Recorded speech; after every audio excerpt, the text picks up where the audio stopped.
Hey team, welcome to the Virtus Performance Podcast. This is week 34. Today I sat down with the great man Rick Mirabella and we talked about all things business, all things life.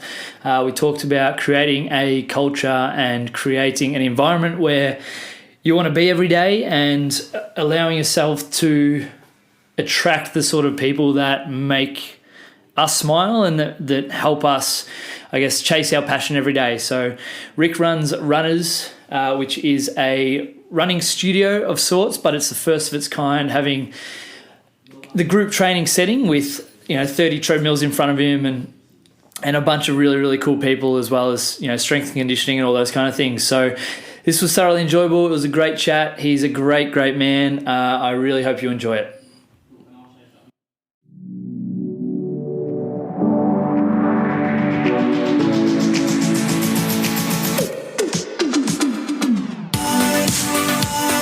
My personal and business goal is to be just a little bit better every day. I believe everyone, especially normal people, have a story to tell. The Virtus podcast exists to help us all find small ways of consistent improvement by discussing the journey and experiences of each of our guests.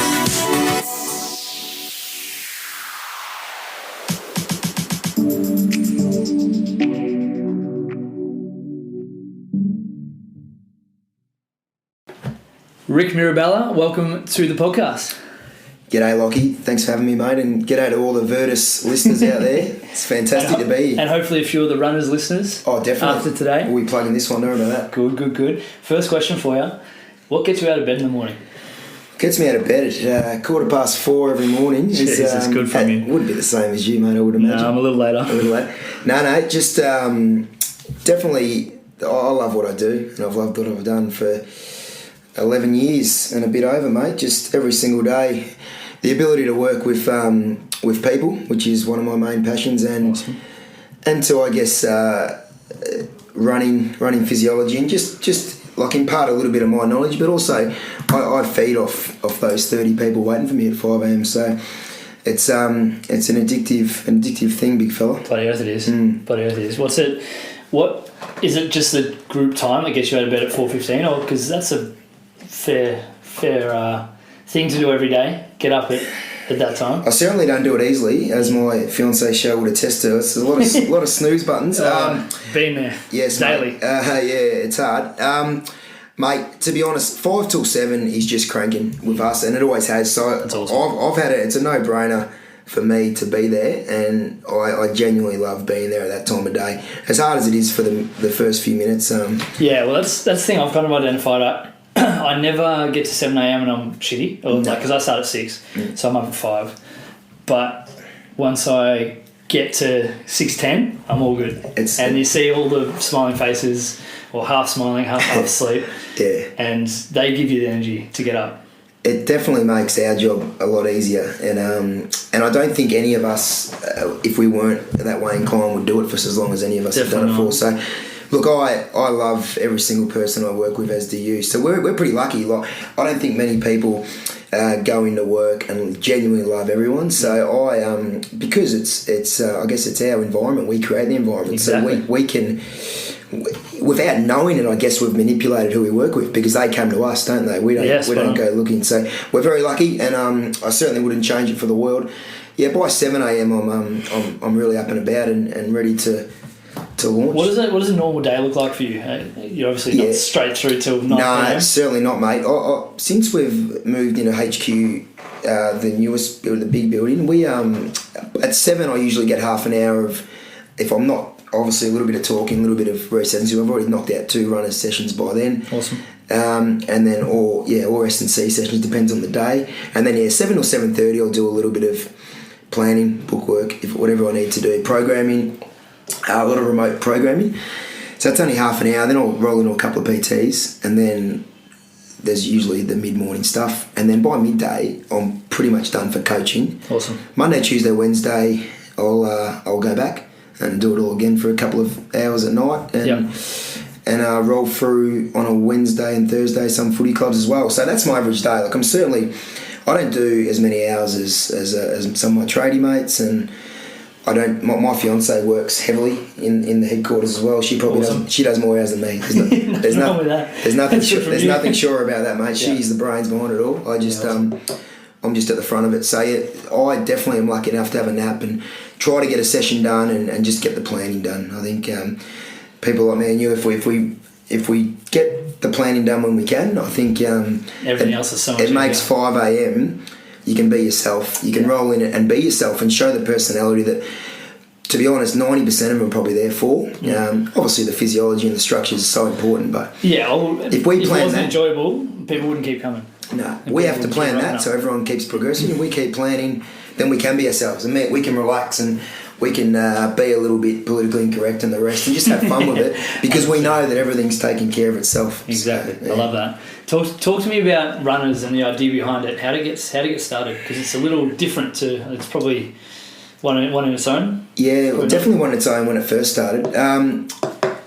So footy background and endurance running as well. But yeah, I started strength and conditioning model in group stuff, but more PT and running groups.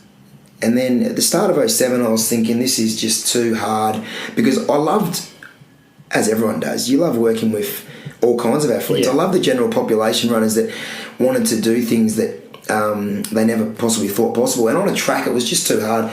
So to succinct it really quickly, it's a quality workout on a track session, indoors on treadmills. We run on a system, and it's been pretty similar for a long time. You obviously tweak it and stuff falls by the wayside, but we try to get the quality programs in. So the VO2 power quality, the lactate threshold stuff, fartlek, hills, and speed endurance. So we'll tick those in a month, and then the volume running. So if I've got runners or triathletes, they will do their volume outside on a structured program, obviously, from us. So, but the reason it works, so I brought it indoors at the start of 2007, is because of that reason. So if I've got 15 guys and girls at Ballon Park athletics track, and obviously you might have Lockie training for a VFL season, you might have a couple of guys training for a sub-3 marathon, you might have a couple of ladies training for a real fast 10, and you might have a fella that wants to drop 20 kilos and might be training for mental health. The ability to, it's really hard to do the prescribed session for many reasons, the weather, but more importantly, you don't want people feeling insecure about, you don't want people going, oh, geez, Lockie's killing me, he's doing 72-second laps, and my 90%, quote unquote, is, I shouldn't have done the fingers. I just did the fingers there. So I just did the quote unquote. This is audio, mate. I just We're said, not a video where's yet. the video?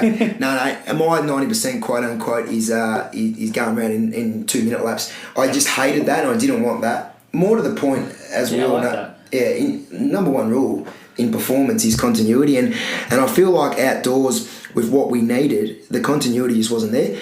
So yeah, I brought it indoors. I started renting space at a commercial gym. The systems was the same. They've certainly been tweaked in 11 years. I've improved a lot. I would hope. I hope I'm better than last week. But and that's just why it's worked. So the continuity of it all enables these guys, and some are at the real pointy end, but every single week we get a couple that are really nervous and haven't ran much before and are intimidated by big groups of 25 and 30. Yeah. Once they come once, they very rarely leave, and it's because I believe it's the structure and the environment. So real quickly, the percentage ratings, I guess. That's the biggest question, because we have got some intros out. They're about to launch online with an app we're doing, but awesome. It's really simple. So if Lockie's running 70%, that's what we call marathon pace, but it's sustained effort, so it's still below aerobic threshold. 80% half marathon, and I guess you'd call that tempo running or aerobic threshold. 85 to 90 is getting up to 10 to 5k race pace, and we use, for people that have never run before, that 90% you really can't talk too much. 95% we call 1500 pace, but that's a pace that you're really working. So you can do it for shorter efforts, like real, even above VO2 pace. And then 100% or maximal and above is like you're running an 800 metre race. And as you know, with your background, that's agony. But we might only do it for 40 to a minute or 70 seconds. So most of it's time-based. Yep. So it just works. And, I wasn't expecting a lot. I started this, like all those years ago. I wasn't expecting to do what it's done now, that's for sure. Well, you've filled a little niche in an area of the industry that, like you said, is done one way. and it's done on tracks, and you brought it indoors, which is super cool because. And I haven't been down, and I apologise for that because I've been meaning to for fucking 3 years. I'm the same, mate. Yeah, there you go. Bird is top notch, by the way. Yeah. First time, it's beautiful here. Stop it. But seeing, you can have. I love the idea of having 5 people that are all at different levels, all doing their own thing next to each other, and you stay next to that person the whole session, and regardless of whether you're working at one person's working at 15 k's an hour or 13, they're going to be running together with each other against each other, and it's a pretty special environment that you've created, and it's cool to share a few clients between the two gyms because we tick off both boxes. We certainly, and we do that for the listeners. We do share a few, which is awesome, and I love it. I do love that because I love the fact that they can improve at their own rate, and we're always big as you are on do the work, but be patient. And patience is so bloody important. Yeah. Get used to being consistent in physiology and everything. We can't afford to rush these things, and especially the aerobic metabolism. It's going to take 2 or 3 years for these guys to even think about being near their peak. So it's real cool to see them change. And when we flip the switch that finally says, okay, listen, I don't have to push as hard as what I think I should, because should and what I should be doing and what I want to be doing is a lot different. I've got to hold back. I hope Pulsey's listening to that little bit. Pulsey, rewind, play again, rewind, play again. Pulsey is one. You can have that on repeat. Maybe put that as your snooze alarm. Pulsey is a good example. During some of his preparations, before he's broken a couple of times, but he's done 2 Ironman. We've just had him way below 5k pace, and it's worked. Yeah. And it does change. I promise you, ladies and gentlemen, it will change your physiology if you do it smart. You don't have to always go out at what we call supra maximal and stuff. And Lockie the best thing about it is if, say, Lockie's had a big week on the track and he might have done a 25k easy yesterday, and now he's got to back up on a Monday. I've said, Lock, mate, you're really tempo pace today, and Lockie can talk a bit of shit and talk about the weekend and help another fella out. Well, while Lockie's getting the workout that he needs, but maybe the fella next to him, it's his quality of the week. It's his session to really go to the well. So I want that fella next to him to really go balls to the wall, and that's where it's exciting because you can manipulate everyone in the room, and you don't have to. And it creates an incredibly supportive culture and environment because you got the guys that are doing the tempo stuff that can egg on the guys that are like I said, balls to the wall. It's exciting, and vice versa. It's pretty amazing, I guess, environment and culture you created. When you first started it, did you set out to create what you've done now?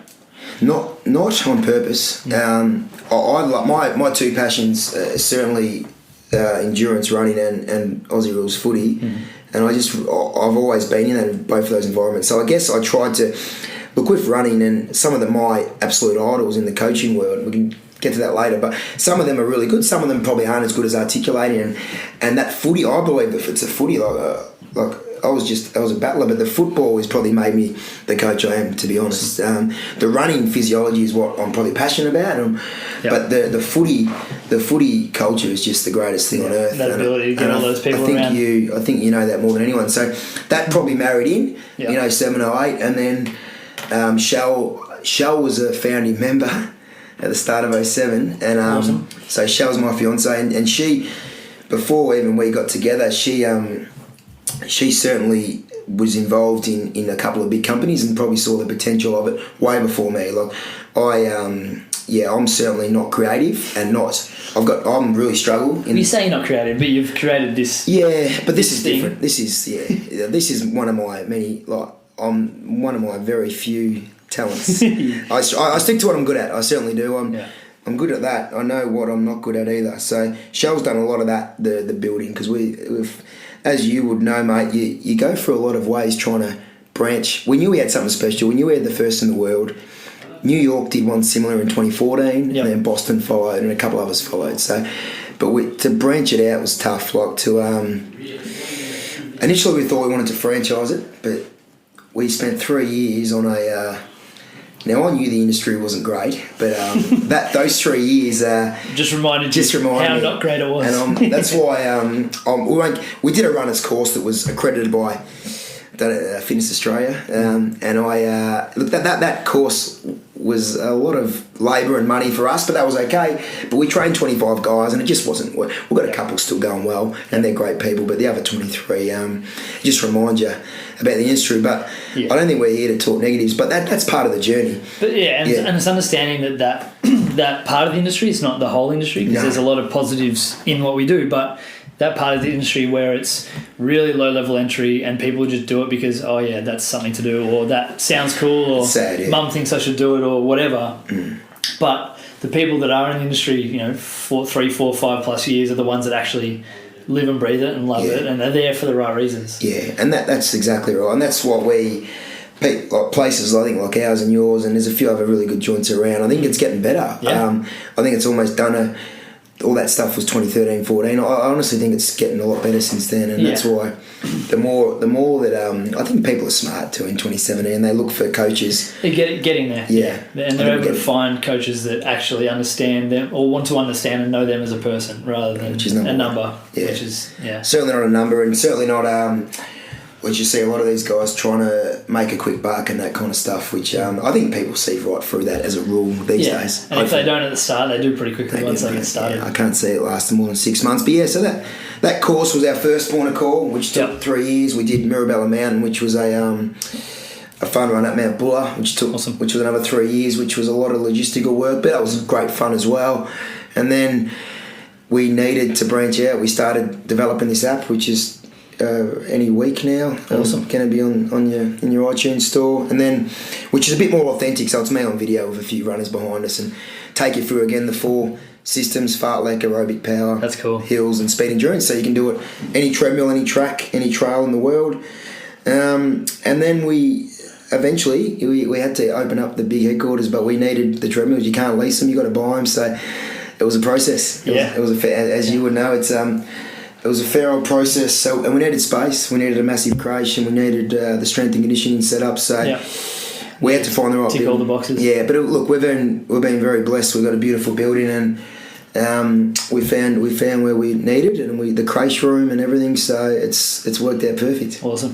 When did you know that it was the right time to move out?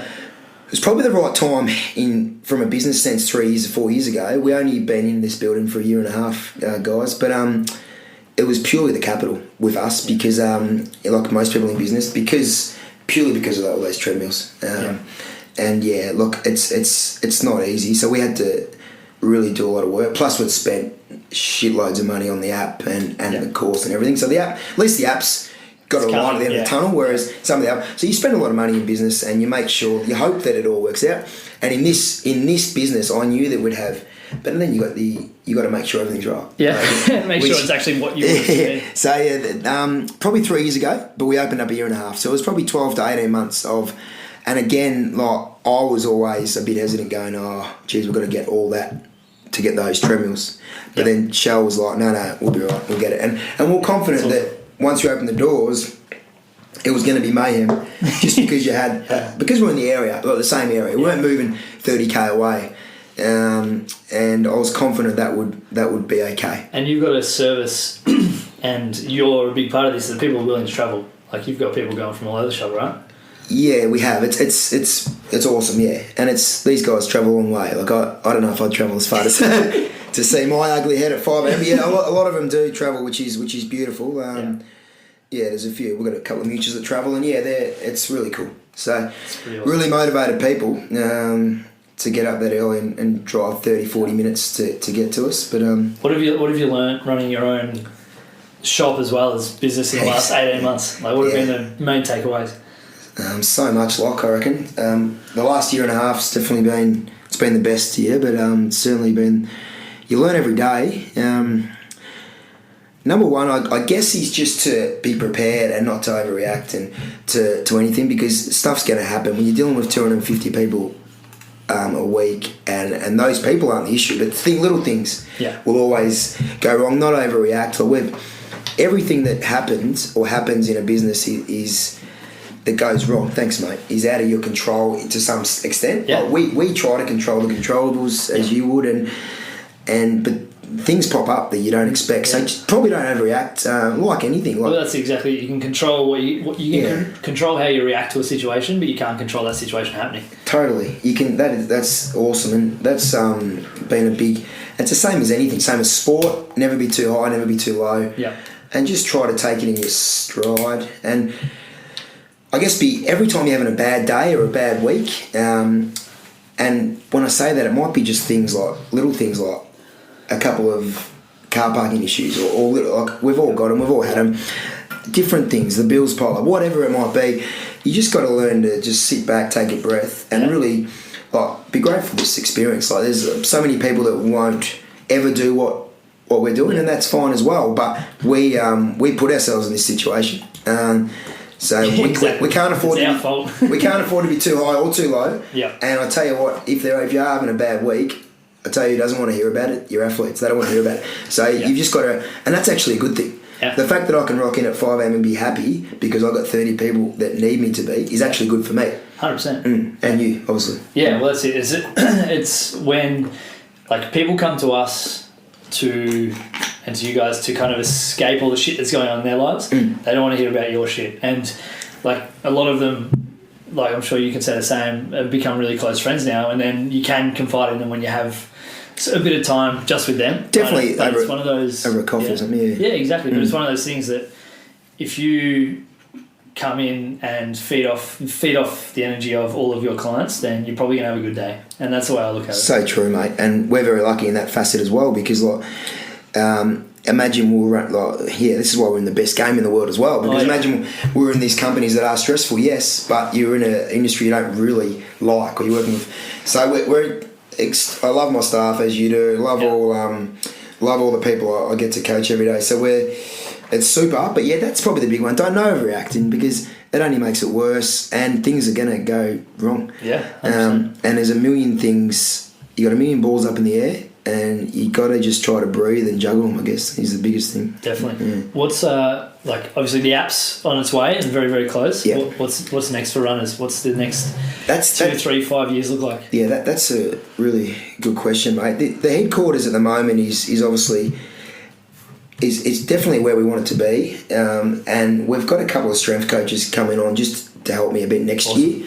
Yeah, because that's just at Chelsea there. The app is definitely number one, because that's global and it's the way to authentically get the brand out. Yeah. And then definitely, it's funny, we had a bit of this conversation last week.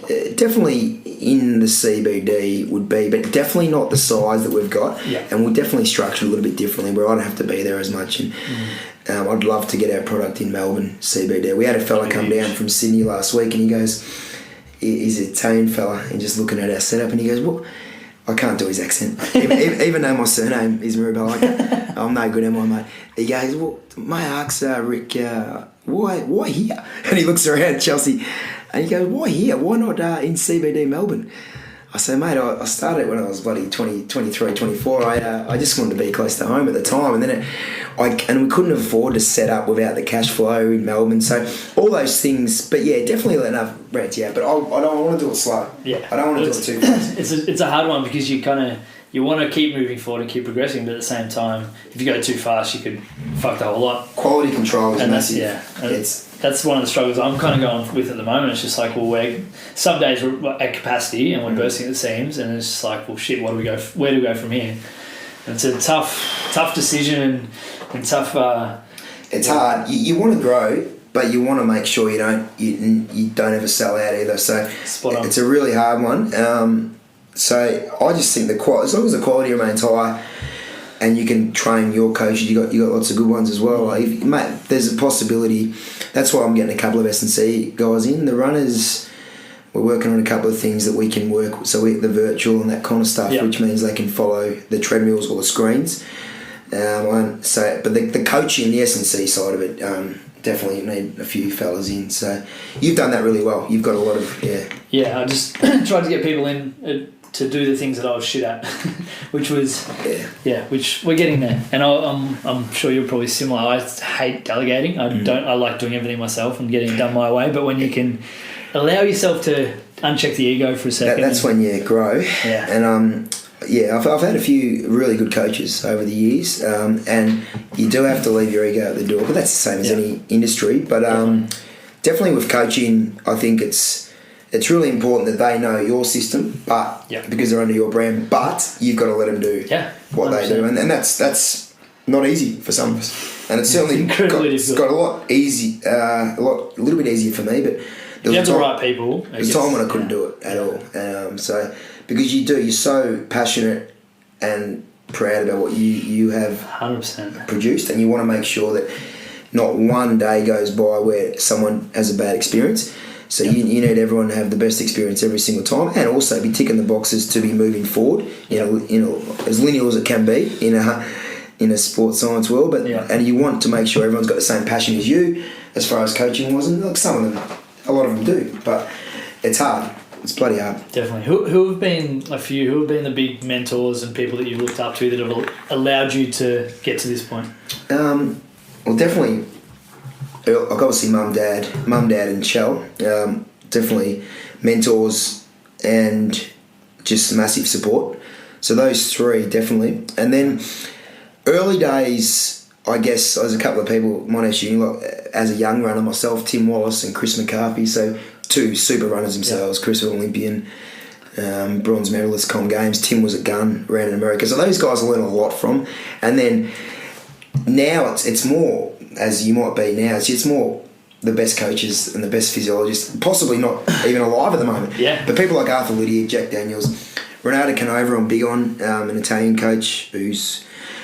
They're a lot of their methodology really rings true to me, and whether I meant it or not, I found myself really like siding with them and a lot of their views. Those three are the big ones. Brad Hudson, I love. Alberto Salazar, even though he's under a bit of a cloud. Those 5 or 6 running coaches, and 2 of them are really good sports scientists.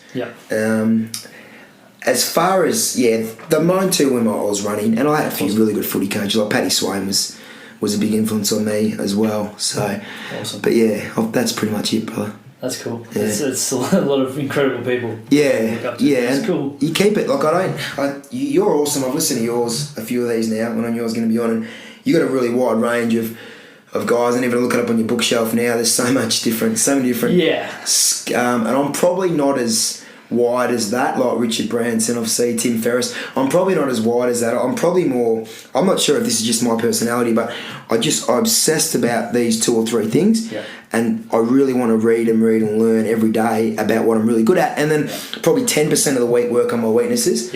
And I don't know, it's obviously worked so far, but I don't know if I can't retain, I just don't know if I can't retain, dietetics and that I always hand off. Return to sport I've got a lot better at, but I still hand off to some good people. So but that's like you're not perfect, but you're an amazing, I guess, practitioner. As soon as you can go, you know what, I'm good at this, but this person's better, and you can handle off. It's a lot better. It's such a simple thing. It is simple. That a lot of people don't understand, and I think that's why, that's to not want to talk about negatives, but that's one of the reasons why the industry struggles the way it does, because PT courses and teach their PTs that, hey, you can do all this stuff, whereas really, you come out of a PT course, you can teach someone how to do 3 or 4 things, and that's about it. But and I think if there's listeners on this podcast, no doubt there will be that might be doing a Cert 4 or their undergrad at the moment. I think it's crucial that you just, we tell all our guys, just continue to read every day, and maybe you pick 2 or 3 things you really want to be good at. And it was easy for me because I kind of knew already. I think that it just made it easy to know who to follow, who to read, who to research. But when you're genuinely interested in it, how easy is it to pick up an article? The retention is so much easier. I understand that. So if you're not genuinely interested in it, you possibly might move towards another topic or area of expertise. And but certainly, mate, they're my big ones, I would imagine. There's certainly no one off the top of my head. A lot of the good coaches that mix a little bit of science, I love. I've never been big on I love a bit of fact and coaching for me is just art and science mixed in together. So sometimes you need to load up on the art side of things when someone just needs the motivation to get out of bed in the morning, or sometimes when they're right at the pointy end and they need to get that last little 10 seconds off their 10k. What are the things you can do? Then it's all science based. So and that's something again, on your environment and culture you've created, like that's something that is really, really evident from someone that hasn't been there, but talks to a lot of people that come to you guys, because you're able to pick and choose when you push the art, when you push the science. Yeah, thanks, mate. And look, you would see it as well. You got in a room of 30, you might have 5. Look, this is obviously everyone's got individual stuff going on, so you might have 5 or 6 dealing with genuine mental health problems. 5 or 6 that might be struggling at work, 5 or 6 that are really struggling fatigue, and another 5 or 6 that are flying. Yeah. So all of a sudden, that's 25% through the room. Bang, bang, bang. It's like, wow. And not one person knows the other person's issue. Yeah. So it's cool because they can come there and forget, like you said, forget about it for 90 minutes or so, and hopefully start to train their psychology to work through whatever they're going through. And I'm certainly not not a psychologist or even a neuroscientist, but I think that there's been so much proven with different serotonin levels and that, and well, movement creates energy and creates happiness, and all the endorphins and the hormones that are released from you just moving, getting out of moving and out of the house, and it's not a difficult thing to understand why so many people love running and training and things so much. It's a really simple one. And I think we like those neurotransmitters that are released and that, but also just the social aspect as well. That release, and you get exactly the same environment. It's a community of people, right? And they feel a part, and it is. We are really. And sporting clubs are like family, and that's exactly what I guess we've done in a way. And everyone's got different goals, which is really cool. So. And that's exactly like you. Like you guys have got so many different team sports and team sport athletes, and you get around who's racing that weekend or who's playing that weekend, or how did Lock go at the footy, or and you talk about the game, and that's the coolest thing. That's what I love. What do you think of the term work-life balance? Yeah, it's a good one. it's a lot of a struggle with something I struggle with as well. Yeah, I guess when I was racing properly, I struggled to switch off, and now the last 5-6 years business wise I struggle to switch off. It's a tough one. I think if you can prioritise 3 or 4 things in your life, I think you go a long way. I've only read recently a couple of real good gurus that work in the 90-minute rule. You've probably read it as well. 90 minutes of real intense. This is not when we're coaching. Not when we're planning or programming or whatever. 90 minutes of real intense work, followed by 90 minutes of something else, leisure or even sleep or something. And we all know sleep is the greatest tool that we can ever use. 100%. I'm getting better, but what I was saying about prioritising, is obviously family is always first, and then family and business and friends. I think those 3 things.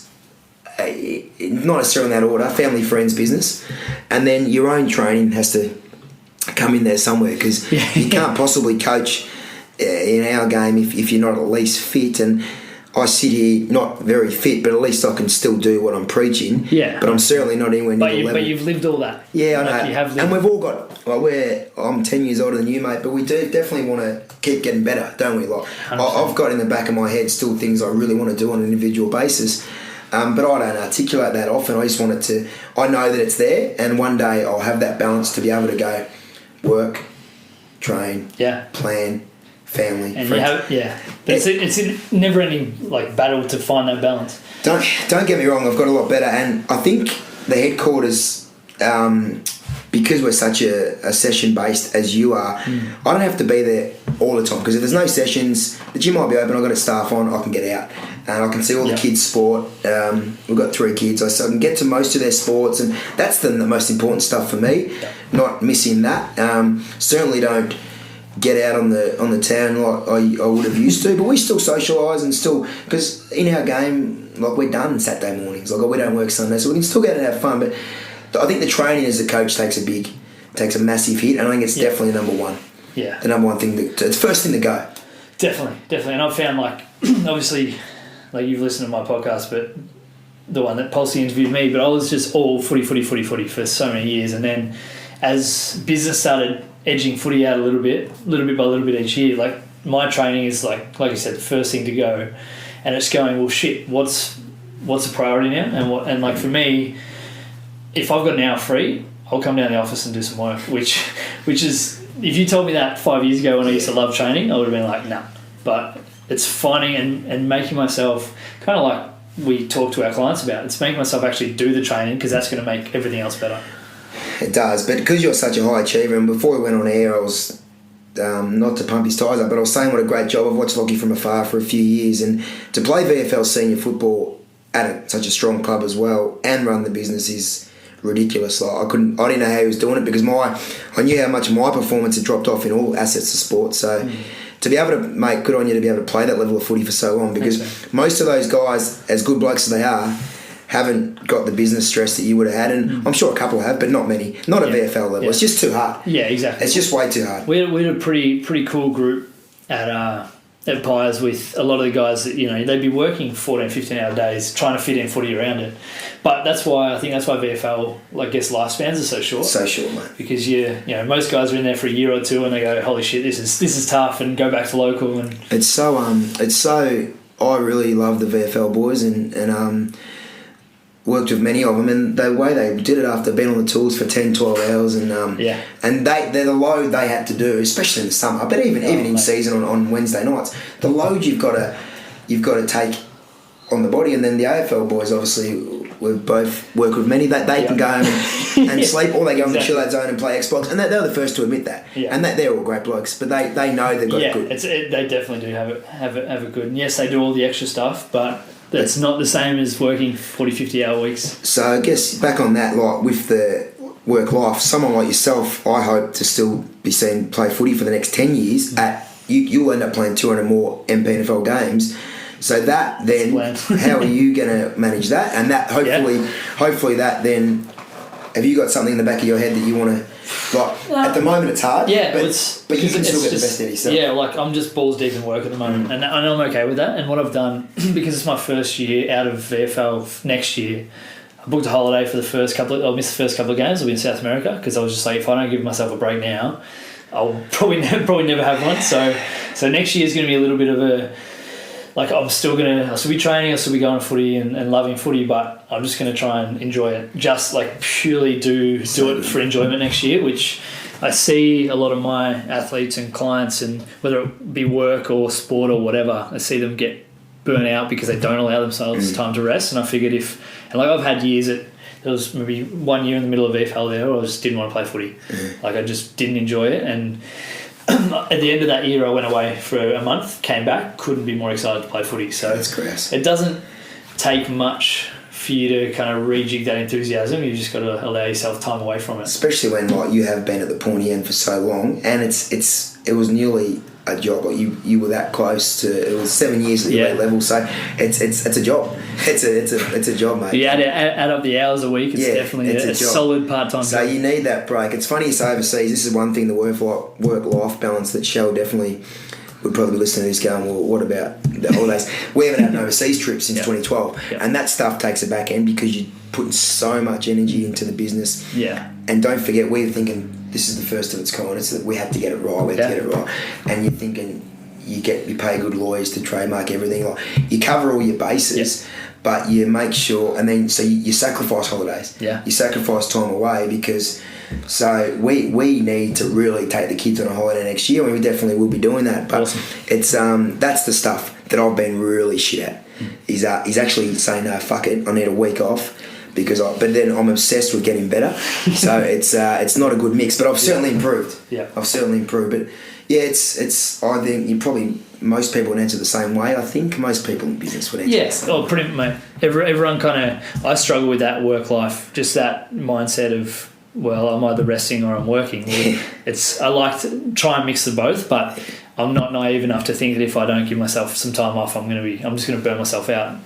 And my goal, I want all my staff to be going away a couple of weeks, a month, a year to be able to reset and rejuvenate, because then they're going to want to get up at 5 a.m. in the morning and train everyone. So it's funny, we talk about so much recovery and regeneration in physiology and that, and then we don't regenerate from it. I'm not very good at regenerating from a business sense. Mate. But if I was doing a quality workout, I'd definitely recover. I'd soak it up. But it's no different. Your body's soaking it up. I'd love it. An easy recovery run the next day. Go, how good is this? I'm soaking up yesterday's set. but you don't do it in business because you don't think about it like that. But no, but when you allow yourself to and step back and take a breath, like your business wins from it because you allow fresh ideas and all that kind of stuff. Which is what business mentor, because I've had, I guess, Shelley and a couple of other people around, is one thing that I think is really valuable, which I need, because people, I'm certainly not a business minded person, so I'm not sure. Have you had? Oh mate, I've got a business coach now. A couple of guys that help us out with heaps of different things. That's probably one of my strengths. I've been pretty good the last 4 or 5 years is seeking out mentors and going to someone, hey, can we just sit down and chat over coffee? And I've been lucky enough to have some pretty amazing people. That's cool. Like my accountant Chris Ting's been amazing, like Lincoln Bart, like Geordie Kerwick. I've had heaps of, I guess, people that I've been able to send a message to every now and again and just say, hey, what do you think about this? Or catch up with them once every month, and they challenge me on what I'm doing, and it allows me to check to make sure that I'm putting my, like, as you and I both pour our heart and souls into our businesses, you make sure that that's actually going to the right spot and that it's actually going to benefit in the long term, and you're not just banging your head against the wall. Yeah, that's the thing. You don't want to be absolutely not wasting, but I guess spending energy every single day and feel like you're banging your head. But I think a bit of an outsider perspective is always good. Definitely. That's for sure. Yeah. If you could summarise your philosophy on life, what would it be?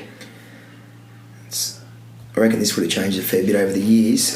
Maybe if it's definitely today, I just think like we just enjoy every single day, and really I always say try to make the most of every single day, and that certainly sounds really corny, but just try to be happy with the people around you, and gratitude is one thing that gets thrown around so much these days, but I really think it is the key to success, and that's take it or leave it, whatever you be. Just being grateful for the position we're in right now and the opportunity we've got right now, and not ever dwelling, like just no worry, because it's never the stress hormone, all that. Nothing's gonna flourish out of worry and concern. So whatever the situation may be, we're grateful for whatever we've got, and we move forward. Probably 10 years ago I would have said just hard work, just work, hard work, and that doesn't really, like, doesn't suffice, because you need to be able to deal with different so much situations. more to life than just hard work. And, there's so much we want to be working hard at times, and we want to be letting ourselves relax at times, and we want to be having fun. My way of having fun was always like going out and having massive weekends, and that isn't, like, it's great to have a few beers with mates, but it's certainly not the right way, because I was so intense with work, training, drinking, training, drinking. But he's going extremes.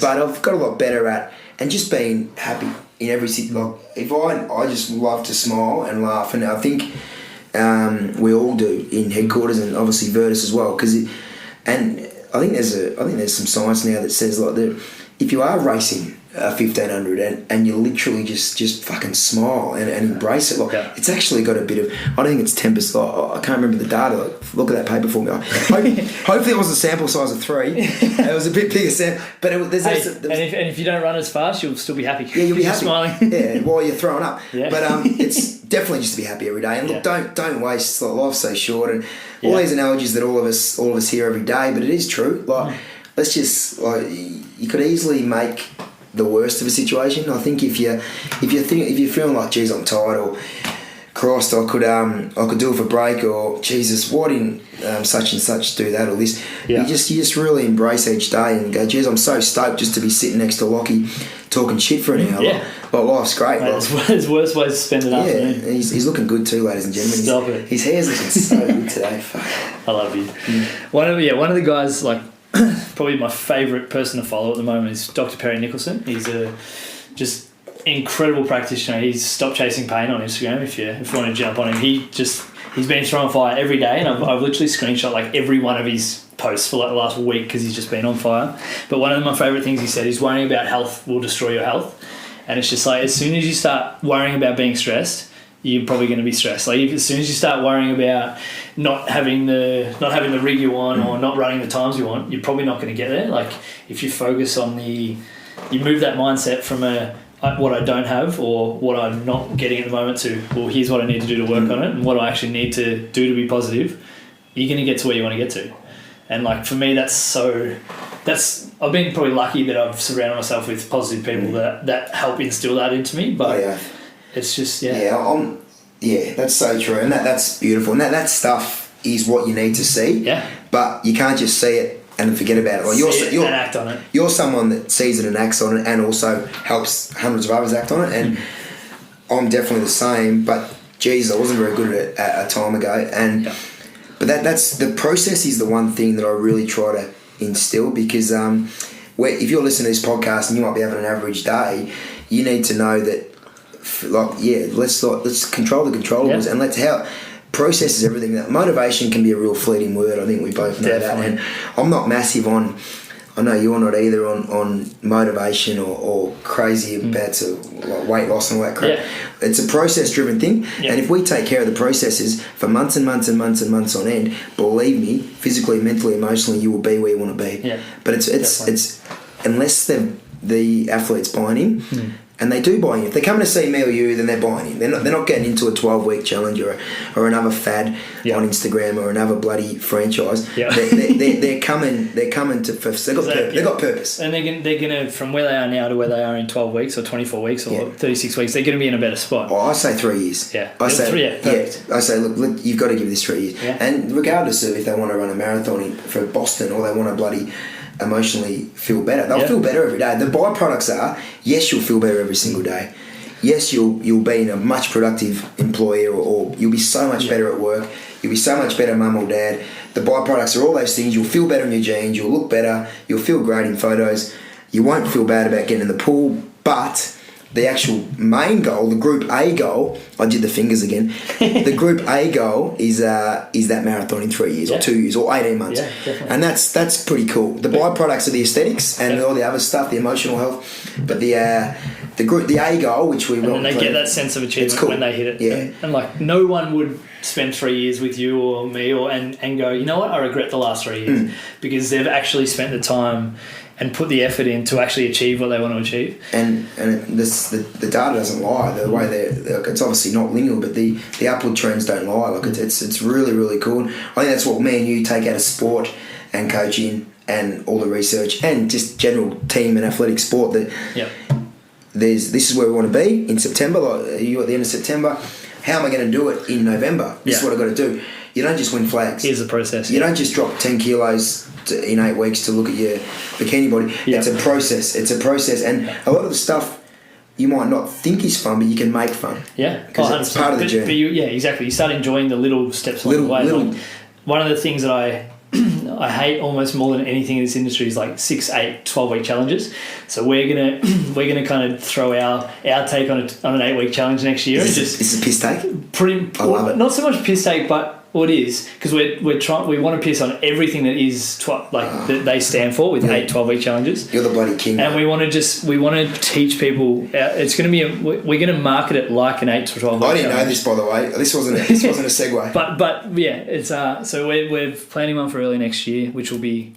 So your take, which is a lot more. It's just completely our take, which is all movement based. We want to teach people how to move, and then we can add the capacity stuff as we go.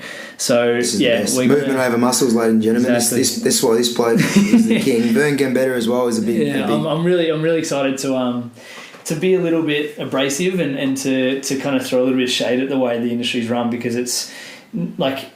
Everyone, 12-week challenges, rapid weight loss, whatever, for 5% of the population can be the thing that sparks them to get moving, but it doesn't instill the discipline and continuity, like I said before, that gets people where they want to get to. And I think that's really important. I guess the analogy I use, I'll probably use it on this podcast a bit, I used it this morning when I was talking to one of my clients, is everyone wants to stand at the bottom of a mountain and look at the summit and go, I want to be up there, but very few people, unless they actually commit to it, will commit to taking every little step along the way. And when you're able to enjoy the journey at 100 metres and 200 metres, and you're able to enjoy the view halfway up and 3/4 up, you start allowing yourself to actually enjoy the process. And it's so much more about the journey than the destination. That is, if you can take one thing out, forget about what I'm saying. If you can take one thing out of that, listeners, bloody hell, that is deep. I got goosebumps now. I just blacked out for a second. I can't actually remember what I said. I think he was in what we call the flow state, ladies and gentlemen. He was in the flow state. He went really hard, but I love that because looking down and saying, you know what, look, we always say that how far you've come, appreciate how far you've come and all this, but that's actually not cheesy. It's actually real. Like enjoy each day. Yeah. That's what we tell our guys. Like if we're going to be having a good day. Like some days you're going to be thinking, geez, everything is just easy. Okay, and then you try to diarise what you've done. Why is everything easy? But it just could be one of those days. Yeah. And then some days, obviously, it's a chore. But you can't. You really got to avoid making it a chore because it's not a chore. It's still a bloody privilege. But you can't have those easy days without putting in the work on the days where you feel shitty or don't want to get out of bed. Or one thing I said at our presentation night a couple of weeks ago is we were giving out the awards, and a few of the award winners hadn't done any races this year. So.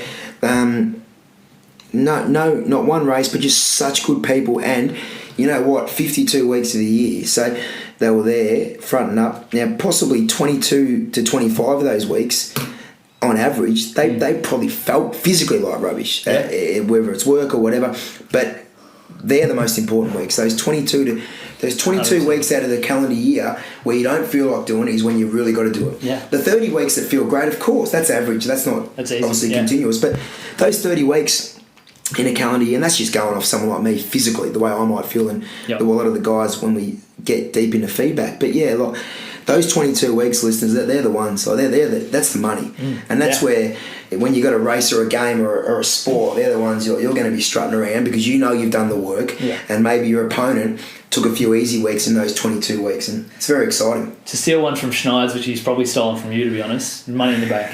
Schneider's money in the bank. That's I don't know who stole that from who. That might be his. He'll tell you it's his. That's the only thing. If it's his, it's the only thing that's his, I reckon. Yeah. He's stolen a lot from me over the years. And just ticking the boxes, that'd be yours, surely. Nah, that actually, fuck. That's two. There is two. That's all he's got. I'll give him those two. and that's it. But it's just finding those little wins along the way. Invest in now, and look, all the best coaches say, look, invest now, and like it's never ever not going to pay you back. Like you're not going to. Yep. You're not going to get to game day, race day, or even just the weekend feeling average. Like you're going to be, even at work. So right now it's 1 o'clock in the Arvo. We're going to feel more productive. You know, so life's great if you move. Simple as that. Just get moving, and if you don't want to, doesn't matter. Just do it. Just bloody move. Just do it. And I think that's a simple one. If you can't get out of bed in the morning, you just got to do it. To count to 5 by 5, your feet are on the floor and carry on with your day. That's a great way to do it. I often say just put your phone or your alarm in your shoes and just go. Oh, that's a good one. That's a good one, isn't it? That's a really good one. I think I made that up. There you go, you've got one. I got one. You put the phone, and you just have to, because if you think about it, or if you go, oh, fuck, I've had 3 hours sleep, or this and that and this and that, I'm not going to get home till 8 o'clock tonight, just get up, because you'll never, ever, ever, ever regret it. And if you've got a coach or a practitioner that's worth his weight, he'll play it by ear on the day as well. So he'll adjust on the fly. Everyone will be like, you need to chill out today, or you need to do this, or today's the day to go hard and step it up and all that. It's really, really important. All right, I've got a bunch of questions for you that you can be as succinct or as long-winded as you'd like. Okay. Now I feel as though this one's going to be a long-winded one. What is your favourite or the greatest Olympic moment ever? Oh Christ, there's a few. It's funny, the one that comes to mind, I'm instantly, I'm not a swimmer, but Kieran Perkins in 96 in lane 8 was, you would have been 4, but I was 14 nearly, 13, 14, and that was, and again, there's so much else, but that was unbelievable. It was written off by everybody. Daniel Kowalski was the favourite, and Dennis Committee, I just remember the commentary so vividly, saying this is rare gold, and it was lane 8, which means he qualified slowest in the final. He had a bronchitis or a bit of a flu, and I just looked at that in year 8 and go, this prick is what it's all about. The mental toughness to not only overcome the physical ailments that he was going through that week, the mental ailments that every bastard was writing him off. The fact he couldn't see anyone because he was in lane 8, and again, I'm not a swimmer, but I think that's hard. So lane 8, and he's just, do you remember that? Especially over that distance. And he's 1,500 metres, 1,500 for the guys that don't know Perkins, and he's just mentally got him what we said before, the flow state, and just refused to believe that he wasn't still the best, because he'd been the best for 4 years. That one, and look, as a Emil Zatopek, we've been running, I can't not. So Zatopek in 52 did the triple that no one else will ever do, the 5K, 10K marathon gold medals. So no one will ever do Amazing. that again. And I know it was 1952, but you still had to run that those 3 races. And the times would still, like, they're obviously 60 years on, but they're still not bad times. He was a freak, Zatopek. But yeah, those two, I reckon, mate. Good, very good. That was for Palsy. Oh, was it? What were you like at school? Geez, I loved what I love now. I loved exploring performance and physiology. I loved Year 12 PE. I loved all that, but yeah, not great. Like I guess I struggled to mature early on. I loved my mates. I loved footy. I loved partying far too much. Nothing wrong with that, mate. Yeah, I know, but yeah, it definitely distracted me. I wasn't. Yeah, PE and footy. I had an interest in helping people and leadership roles, but unfortunately, academically, probably wasn't given those roles just because I was too much. I was probably playing up too much. But I love school. Second part of that question: if you could add 5 subjects or subject areas to the school curriculum that you wish you were taught, what would they be? Yep, I think. That's a very good question off the cuff. I think a couple more that are real life would be great because someone like me, I didn't know what I wanted to do. I didn't think there was a future in what I did, especially not a viable future. Yep. I think a careers pathway, like I don't know about 5, but just 2 or 3 different career choices. Now, just to show me that no, you're actually not cut out to be a tradie because you're quite useless. But maybe I could do that. I'd be exactly the same. I didn't have got VCAT and that stuff now and all VCAL, but not when I was young. Definitely a couple of 4 or 5 more choices. Like maybe some screening in Year 10. Just say figure out what are your where your passions lie, because I think we all really flourish when we're working with our passion. That could be anything: cars, sport, hair, whatever. Just finding out what you love. And so if we can get that early, and I think I would have got that coaching physiology early, and then because I just remember loving the energy system so young, and just how do you work on this? Like how do you manipulate these energy systems to be better? That was always my passion, still is today. So it's weird. If I had known that in 16, 15, maybe they could have got me into 17, 18, but because it was just the basic maths and English and science, I as a young, naive 17-year-old thought, well, maybe I'm just going to be a trader like all my mates, and which is not a bad thing. They're killing it and they're all my best friends, but I was no good at that. It wasn't you, No, it certainly wasn't. And everyone can attest to that. So probably a career-based thing, and I reckon a passion finder. If you can find your... And even if the kids are totally... oblivious to their passion at the time, maybe there's a process to help them. I know Pulse and a few other real good VCE teachers are so good now at finding it in 2017. Certainly wasn't like that when I went to school, like I finished in 2000s, it's a long time ago, so they're a little bit different. They just wanted to get you in and out, and get your VCE. Exactly. If you could invite 3 people to dinner, dead or alive, who would they be and why? Okay, so we won't... So I'll go celebrities, so I won't go family and friends. We'll go definitely Vern Gambetta. We spoke about him earlier, just because he's 70 something and he's still such a... Mate, I love reading his posts every day. I love him. I love everything he stands for, and that's why I'm really looking forward to what you're doing next year of that challenge, because he would love that. He's the kind of person. So Vern's just a movement expert, and he's been an S&C and science guru for 50 years. Lockie, maybe more. Started in swimming, track and field, but he's brilliant. Just to pick his brain, because he's forgotten more than I know.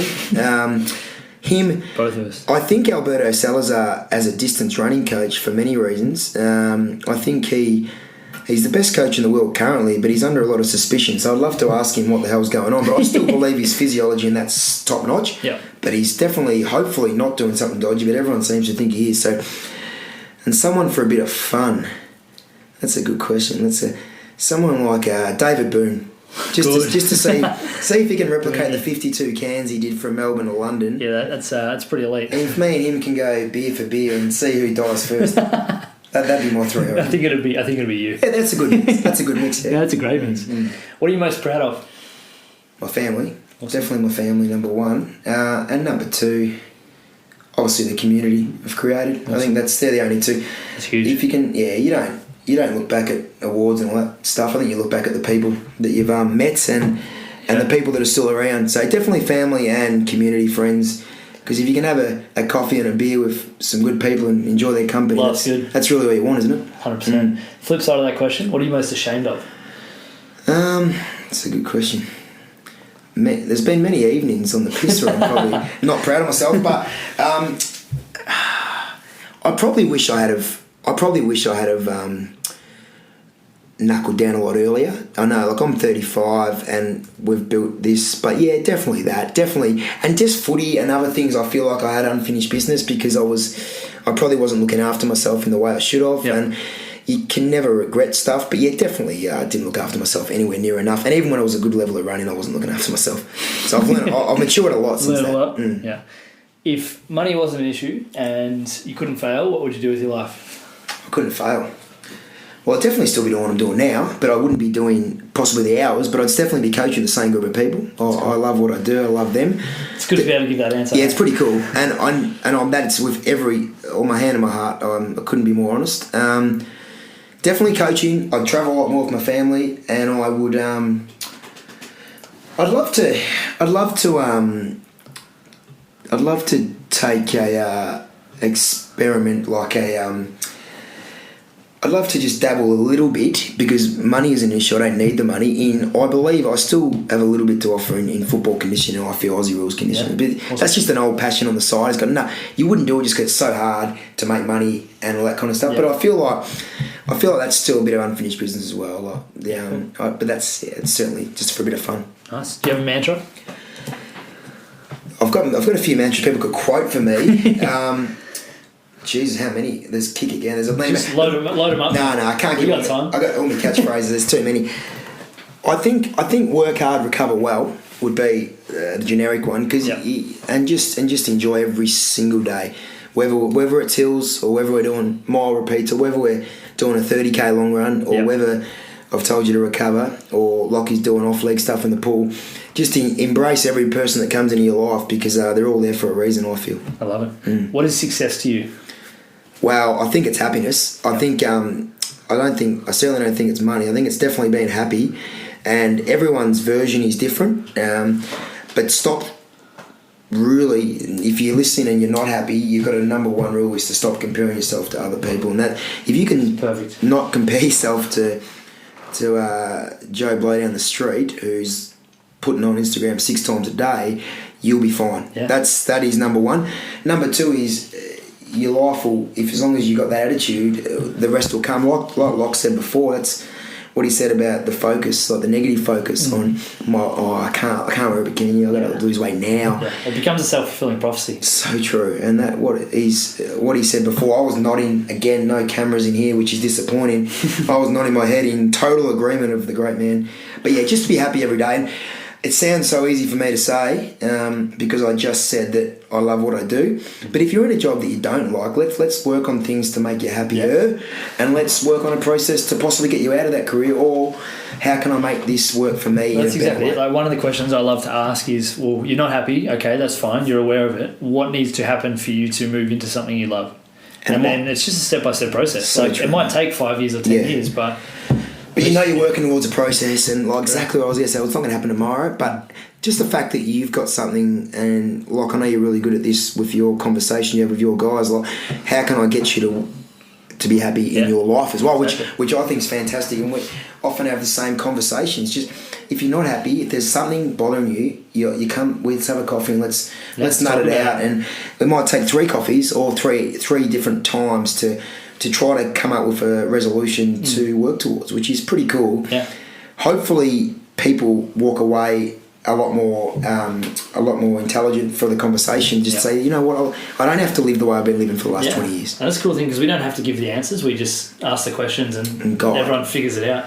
Yeah, and I feel sad for people that don't have someone to help them through that. Because there's many people that aren't involved in sport that don't have that. I wouldn't imagine. Like the amount of people we come across in a week, they're awesome because they've got networks that they put themselves in the environment where they can, and they might not have wanted to at the first, but they do now and they love it. But there are people that unfortunately just work, go home, go to bed and hate it. Yeah. They're the ones I want to help. And that's, I think, things like you're doing here and everything's really cool because anyone can listen to this. And hopefully it helps. Hopefully it helps people that one person. We might never meet them, but yeah, that's brilliant.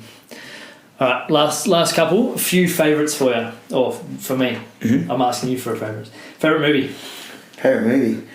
First thing comes in your head. Rocky 4. Oh, cool. Varsity Blues. Nice. Favourite song of all time? Jesus. Yeah, this is Bogan Somerville. Paul Kelly, To Her Door. Oh, great track. Very, very good track. Favourite joke? Oh, mate, I'm not good with this. No, it wouldn't be G-rated. No, it's okay, mate. It's podcast. You can do whatever you want. Okay, sorry. Favourite book? Oh, there's a few. Jack Daniels' book is brilliant. Yeah. I love Steve Magnus, The Science of Running. He's really, really good. Arthur Lydiard, Running to the Top. And Pete McGill's got a really good book out, The Runner's Body. Awesome. So those 4. Very, very nice. Favourite way to spend a Sunday afternoon? Yeah, so feeling good. Yeah, maybe a long run in the morning, so you feel good, and then the afternoon would definitely be with Lockie's just dropped his pen. Got it. So you've ran in the morning, so you're feeling good, Lock. You've ticked the long run box. Family, the kids, and a few mates around with a few cold beers, watching the footy or the cricket, and just having a barbie with 10 or so mates and the kids running around and just enjoying the people in your life while you're watching a bit of sport. Perfect. That would be the perfect day for me. Love it. Favourite piece of advice you've ever been given? Just don't worry. Just don't bloody worry so much. And I was big on that, and I still have to work on it. But yeah, just enjoy every day. That's a cool thing to identify, that you're always all this stuff that all our clients struggle with. We struggle with the same shit, oath, mate. and we've still got to work on it. But because we're constantly reminding ourselves of it, and we see people every single day. achieving it. Yeah, yeah, exactly. And I don't shy away from that. We don't talk about ourselves in a day, me and you, but we remind ourselves internally, and I think that's why we can help. Definitely. Last one, favourite quote. Favourite quote. There's a Steve Prefontaine quote. This is a bit off the top. Steve Prefontaine's probably my favourite runner of all time. Got a massive thing of him at HQ on the wall. Awesome.